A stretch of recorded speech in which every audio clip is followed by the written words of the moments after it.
சமீபத்தில் நடந்த ஒரு காரியத்தை சொல்லுகிறேன். நல்ல ஊழியம் செய்கிற ஒரு வாலிப பையன், கல்யாணம் ஆயிருந்தது, பிள்ளை பெறல. ஆனால் மனைவி என்னன்னா சின்ன காரியத்தையும் கோச்சிட்டு தாய் விட்டு போயிடுவார். ஒரு தடவை சொன்னார், அடுத்த தடவை நீ கோச்சிட்டு உங்கள் அம்மா வீட்டுக்கு போனேன்னா நான் தற்கொலை பண்ணிக்குவேன்ட்டு. கர்த்தரும் கேட்டால் சாத்தானும் கேட்டான். சின்ன சண்டை தான், காரணமில்லாத சண்டை. இவர் இப்படி தான் சொல்லுவார், இவர் எங்கே தற்கொலை பண்ண போகிறார். தாய் வீட்டுக்கு போனாலோ இல்லையோ இவர் ஃபேனில் தூக்கு போட்டு செஞ்சுட்டார். நல்ல ஒரு யங் ஊழியக்காரர், டாக்டர் கிளிஃபர்ட் குமாரோட ஊழியம் செய்ய போகிறவர், நமக்கு ரொம்ப நெருக்கமானவர். அந்த மரணத்தை கேட்கும்போது மகுந்த வேதனையாக இருந்தது. சிலர் டைலாக் பேசுவாங்க, ஆத்ம பிணைப்புன்னு ஒன்று இருக்கு. கணவனும் மனைவிக்கிடையே ஒரு பிழைப்பு இருக்கிறது. பாய் ஃப்ரெண்டுக்கும் கேர்ள் ஃப்ரெண்டுக்கும் அந்த நேரத்தில் உணர்ச்சி வசப்பட்டு சில காரியம் பேசுவாங்க.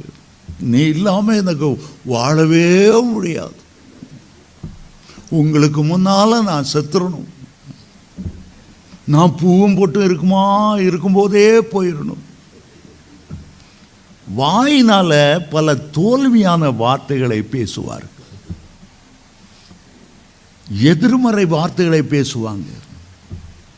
அன்பு ரொம்ப ஹையா போயிரும்போது என்ன பேசுறோன்னே தெரியாம பேசிடுவாங்க. ஆனா அதுல ஒரு சாபம் இருக்கிறது.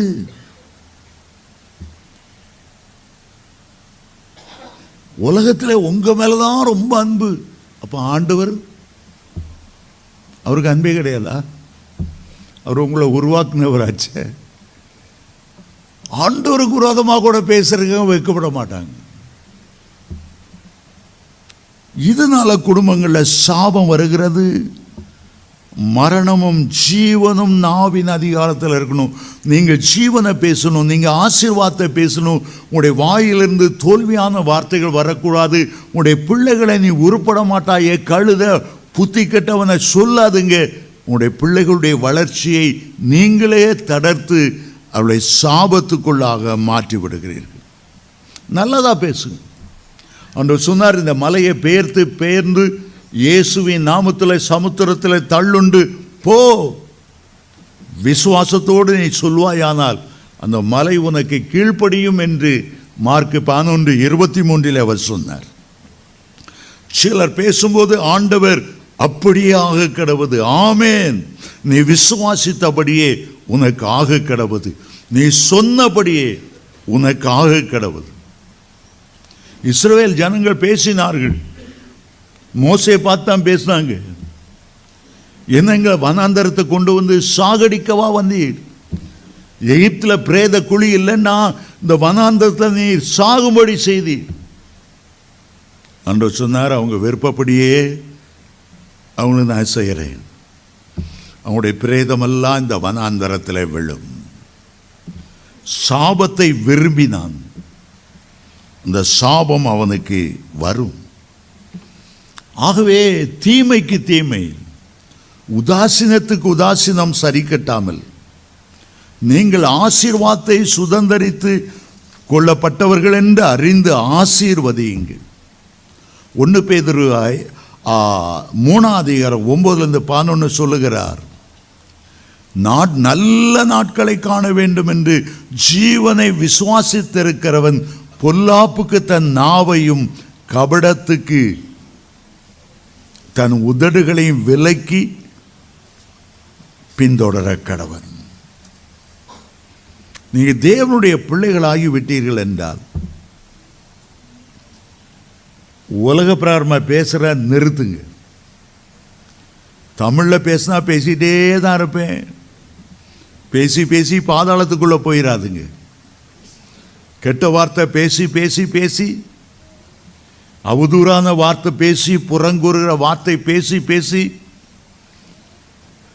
அதுக்கு தான் ஆண்டவர் வாயை அடைத்து பரிசுத்த ஆவி மூலமா அந்நிய பாஷையை கொண்டு வருகிறார். அந்நிய பாஷையை கொண்டு வருகிற ஆவியானவர் ஒருபோதும் தோல்வி அடைந்தவர் அல்ல.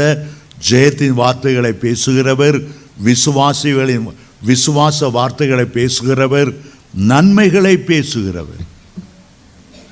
வாயினால ஒருபோதும் தீமைகளை பேசாதீர்கள்.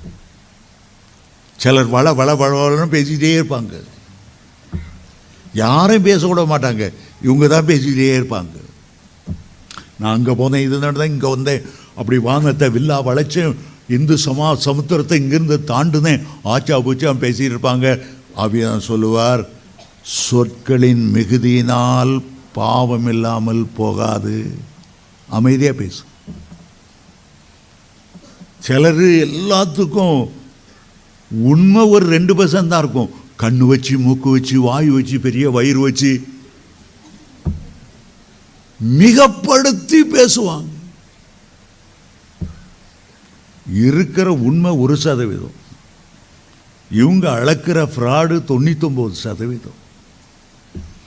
கடைசியில் சாபம் வந்துடும். எங்க அப்பா ரூம்ல பெருசாக எழுதி போட்டிருப்பார், பேசாதே.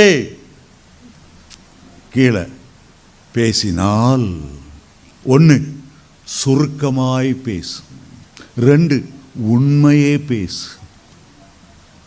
நிதானித்து பேசு, சிந்தித்து பேசு. 70 வாக்கியம் எழுதி போட்டிருப்பாரு. நான் அந்த 70ஐயும் இப்போ பாதுகாக்க மறந்துட்டேன், எனக்கு தெரியல. பேசாதே அதான் போல எழுதியிருப்பார். பேசினால் ரொம்ப அருமையான வார்த்தை. புரசவாக்கத்தில் ஏசி சபையில் முன்னால் பாஸ்டர் சுந்தரம் என்று ஒருவர் உண்டு. அவர்கிட்ட சில நிறைய ஊழியக்காரங்க வருவாங்க போவாங்க. போனேன்னா முதல் வேலை, அந்த ஊழியக்காரமா தெரியுமா பாஸ்டர், அவர் என்ன பண்ணினாரு, பேசாத அப்படின்னு சொல்லி காதை மூடிக்குவார். முதல்ல பேசாதேம்பார், 2வது காதை மூடிக்குவார், 3வது நீங்கள் போகலாம் என்று சொல்லுவார், 4ஆம் தடவை என்னங்கன்னா கெட் அவுட். அந்த ஓடிய அவர் ரூமில் ஒரு இங்கிலீஷில் ஒரு வேர்டு எழுதி போட்டுப்பார், speak evil of no man.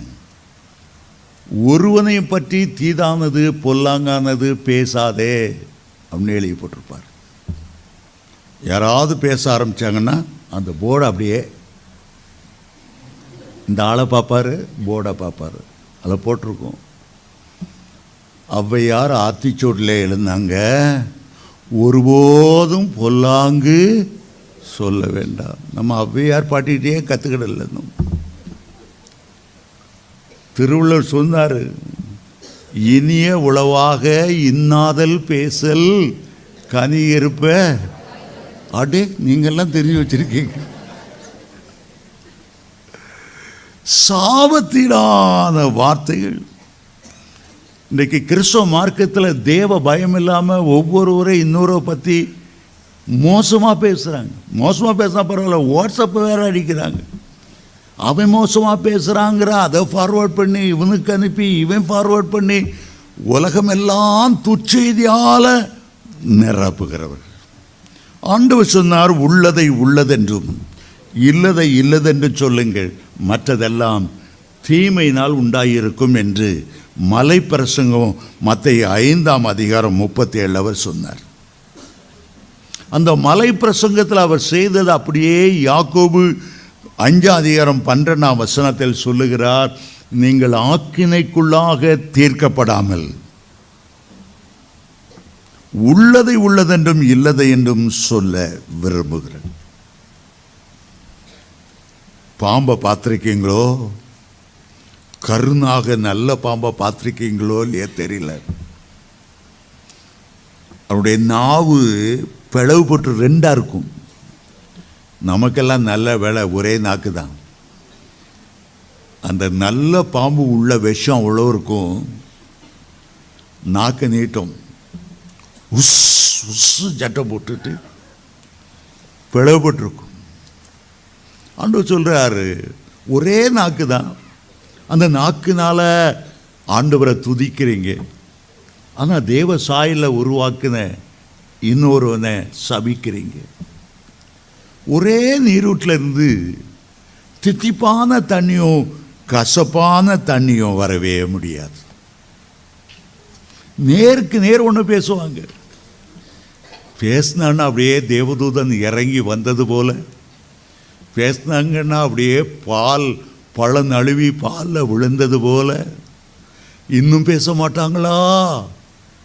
சர்க்கரை பந்தல்ல தேன் மழை பெய்த மாதிரி நாவிலிருந்து என்ன அருமையாக இந்த பாராட்டி புகழ்ந்து பேசுகிறாங்க. உங்கள் தலை மறைஞ்ச உடனே ஒரு ஆள்கிட்ட, இவன் பொல்லாத மனுஷன், முதுகில் குத்துற மாதிரி பேசுவாங்க. உயர்த்தி உயர்த்தி உயர்த்தி பரலோரம் உயர்த்தி தபால்னு போடுவாங்க, பாதாளத்தில் விழும்படி. அப்படிப்பட்ட நிறைய ஆட்களை பார்த்துருக்கேன். இன்கம் டேக்ஸில் வேலை செய்யும்போது எங்கள் மேல் அதிகாரிகள் என்ன சொல்லுவாங்கன்னா, முன்னுக்கு அவங்கள உட்கார வச்சு பேசும்போது சிரிச்சமாக பேசு, ஆனால் அவனை பற்றி என்னென்ன மோசமாக ஃபைலில் எழுதி வைக்க முடியுமோ அவ்வளோத்தையும் எழுதி வை. ஒரு பிராமணர் கற்று தந்த பாடம். ஆனால் நம்ம தேவனுடைய பிள்ளைகள், ராஜாதி ராஜாவுடைய பிள்ளைகள், நம்முடைய பேச்சில் ஒரு ஆசீர்வாதம் இருக்கணும், நம்ம பேச்சில் உண்மை இருக்கணும், நம்முடைய பேச்சில் சுத்தம் இருக்கணும், பரிசுத்தம் இருக்கணும், தேவனுக்கு பயப்படுகிற பயம் இருக்கணும்.